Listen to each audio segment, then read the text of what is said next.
We are back on this fine sunny Monday morning, and joining us as she does every Monday morning around this time, it is the editor-in-chief of the Rockland County Business Journal. It's Tina Traster herself. Good morning, Tina. How are you this morning? Good morning, everybody. I hope everybody had a fantastic Thanksgiving weekend. I certainly did, and a lot of our listeners did as well. How was your Thanksgiving? It was. I have to say, pretty flawless. I had the privilege of spending most of it down in the Pennsylvania Dutch Amish country, and it is just so breathtakingly beautiful. So much preserved, so much farmland as far as the eye can see. I don't think I've ever seen more farm animals in one stretch of time, in one sort of geographical region. It's so picturesque. It's so beautiful.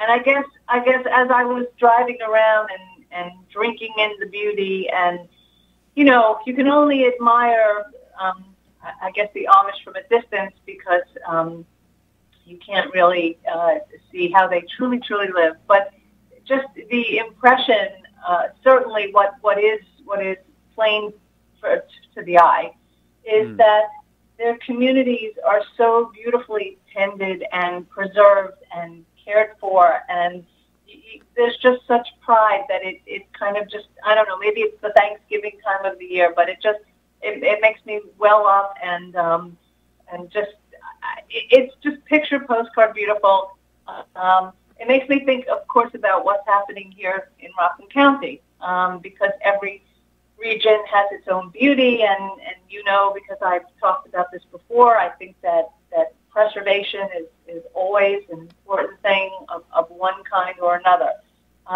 That said, we've also talked about the need for housing and how to balance that. And I would say, even where I have been traveling over the weekend, surely we see, the new developments sprouting where farms must have been. Mm-hmm. And so I'm going to pick up where I left off last week when time ran away from me. Last week we were talking about the former Camp Morathim, or Camp Champion as some may know it, and how that's been purchased last year by the local developer Gabe Alexander, and the nearly 10-acre parcel at 175 West Clarkstown Road in New City will eventually become senior housing. So this is an example of open space, recreational space, a traditional camp that many remember. And this will be, I don't know if I want to use the word lost, but it will be the camp will go away, and what will replace it is housing, much needed housing. So there's that question of balance of what to preserve, what do we need, and the understory there though is also how a camp like land like this is precious, and I guess it's very difficult to maintain it as a camp, and so it's purchased and it's bought, and it will turn into how many units? I don't have that in front of me, but it will be multi-unit development. Now, similarly, to some degree, the very same developer, Gabe Alexander, it has also just purchased. This is a development. It's called Oak Tree Lane Apartments in Haverstraw, and that also will become a 228-unit residential development. But the interesting thing there too is if one wants to take a look and gaze, is what we're really looking at on that piece of property are likely old bungalows, old summer bungalows. And in fact, it was the Birchwood Bungalow Colony that was built by Jack Greenberg of New City and Suffolk in the 60s. a little piece of history there. But in 1965, Greenberg unsuccessfully tried to fight a change of zoning for the parcels when where the ShopRite sits today, from residential to commercial. He had lamented that he would be unable to charge $1,250 for a summer rental if people are going to have to look at trucks from their vacation rental. I don't know when the bungalows, I guess, eventually became. There are 55 bungalows, and I don't know when they would eventually became weatherized, winterized, and became full-time apartments. But the funny thing is that if you look at them, they still evoke that history of something that came before, and it's the sort of thing that's going to be met with the bulldozer, because it's obviously more profitable to build a 228-unit market rate multifamily housing development. This is behind the ShopRite on Route 202 in Garnerville. So this project, which was approved by the town of Haverstraw, will have some of the bells and whistles, like a community center, multi-purpose room, a playground and a dog park, as well as 471 parking spaces. So, it's hard to talk about these balances of what's lost and what's gained when we've got the competing desires or needs between preserving something versus building something new that's also sorely needed. Some will call this just an erasure of the past. Others will call it progress. I will leave that to you to decide which you think it is. In the case of this, I can say in the case of this development, it has and it will displace a lot of tenants who had been in this complex, and that's another, I guess, societal issue, because we can probably surmise that the people who have been displaced here are unlikely to be able to afford what's coming, based on the different economic scale of what was and what is to be built. Another interesting aspect of this is that the Rockland County IDA has approved a financial package to the developer, Gabe Alexander, including a $556,000 mortgage tax exemption and a $3.3 million sales tax exemption. And the developer still needs to negotiate a pilot agreement with both the town and the local district. But one of the also interesting things is that the IDA is becoming more aggressive in trying to be part of the future development of housing in the county. So, any thoughts from you guys over there on this balance? I don't know. From my perspective, it's hard for me to relate, I guess, because I don't know. I don't feel as though I've been around long enough to really have a nostalgic urge to keep a lot. I understand the feeling of having that history on that other stuff, but also what are you to do in the situation like you were referring to, especially in the first case with the camp that was going through the financial hardship and unable to simply exist on its own. I do feel sad about it. The camp that couldn't remain. But I don't know. I couldn't even come close to answering the question as to what is the proper balance of developing in order to keep people around and in order to keep the culture and the society even on the local level thriving, and also to preserve the history of what came before, if you will. Yeah, that's the problem, is that it's hard to kind of settle on one feeling or the other. Even I think no matter how long you've been around in the county or in the region, even. You got to get some maybe Claire Sheridan of the Rockland Historical Society can give insight on what the best aspects of Rockland history could be preserved, and then get somebody, I don't know, some developers in and say, like, we want that property. And then Claire Sheridan can be like, actually, in 1803, George Washington said this is cool. You should keep it. Yeah. I don't know. Something like that. Is she on today after this show? Not today, unfortunately. Drat. Oh. If she was, we could have asked her, but she's the third Monday, and this is the fourth. So we still got a few weeks. All right.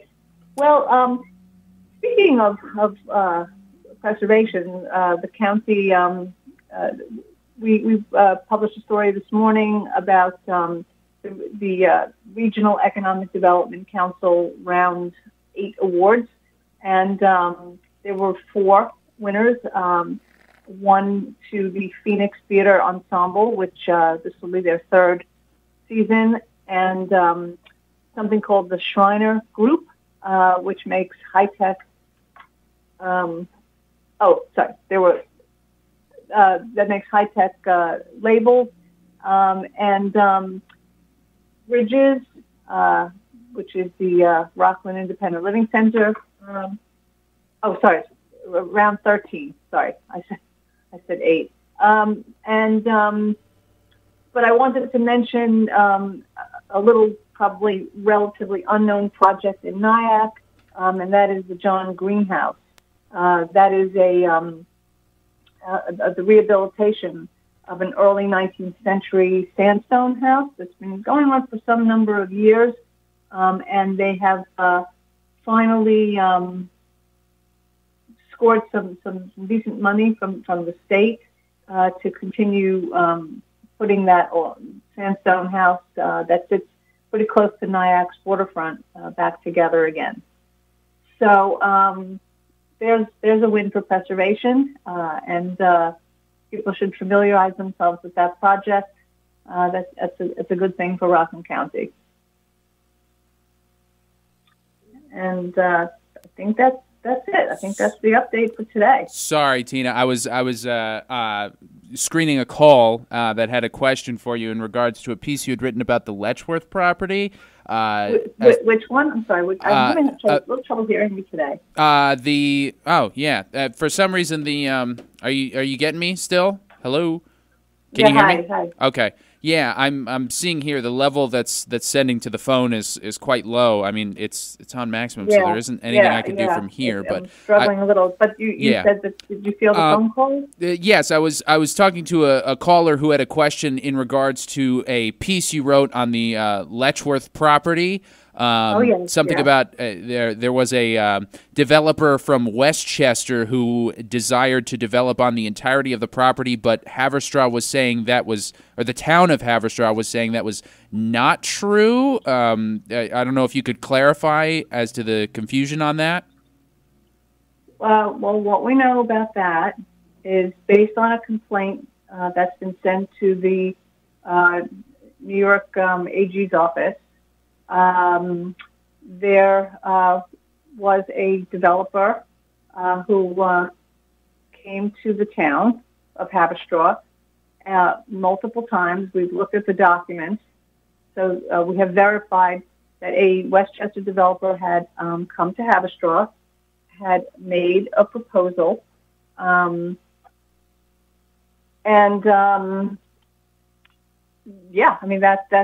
we've verified that they made 2 offers to purchase the entire property. We've seen the documents. We've seen the exchanges of emails. Mm-hmm.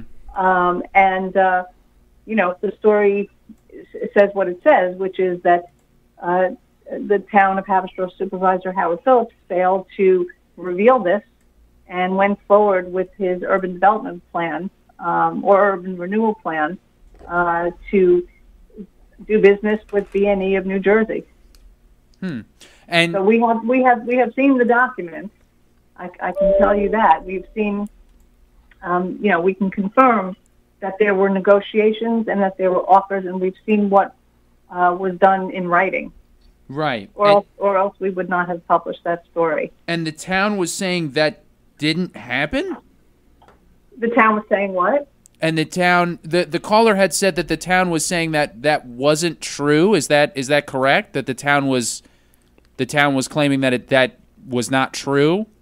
Well, if the town wants to say that, then they have a short memory because, like I said, meetings and offers, I've seen the documentation. Okay, so no one from the town told you that that was not the case?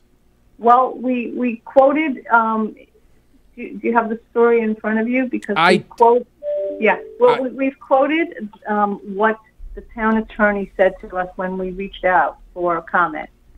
And he said it's the town's position that over a 15-year period, no other developer besides BNE presented a plan that met and even exceeded the town's vision for development and use of the property, who had the experience, expertise, and financial backing to construct the project. What appears to be untrue about all of that comment is that, let's take that apart. Yes, they did meet with another developer, and they met with that developer more than once.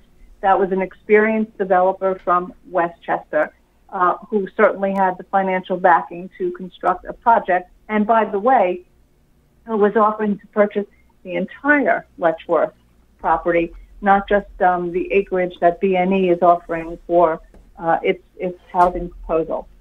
So, like I said, we're working off of documents. We're working off of emails and confirmation. So, if that's, if the town is trying to just put that out because they, I don't know why they would put out something false. That's unclear to me. I mean, the language used there in the response kind of just sounds like no one proposed a purchase that they liked in those 20 years, rather than no purchase at all or no proposal at all.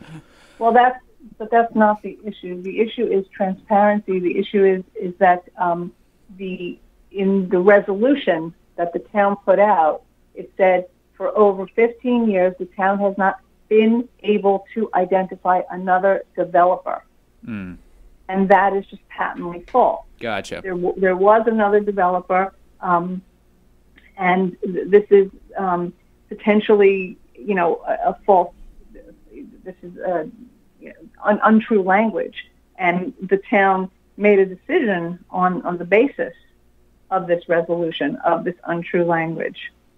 So, they could have ultimately certainly rejected the other developer, or maybe there's even more than one other developer that came forward.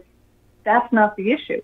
The issue is having revealed that there was another developer, both to the council, the town board, and also to the public. Gotcha. Okay. These things are supposed to happen. These are public things, and it seems that the offers and the meetings with the other developer were just sort of swept under the rug for some reason that we don't know. That's unclear. But public officials are held accountable for their words and their actions, and they can get on the radio or some person can get on the radio and say that's not true. But I think unless that person has seen the same documents that Rockland County Business Journal has seen, they perhaps are not. They're either not coming from an educated place on this issue, or for some reason unknown to us, they are speaking untruths. We just don't know.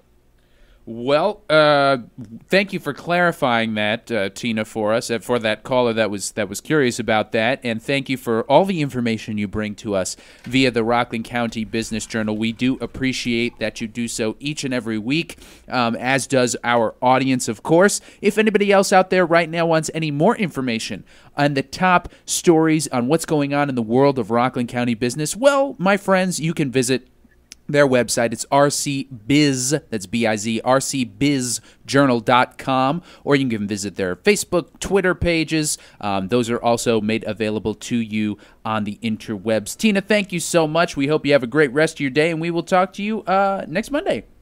All right. Have a great week, you guys.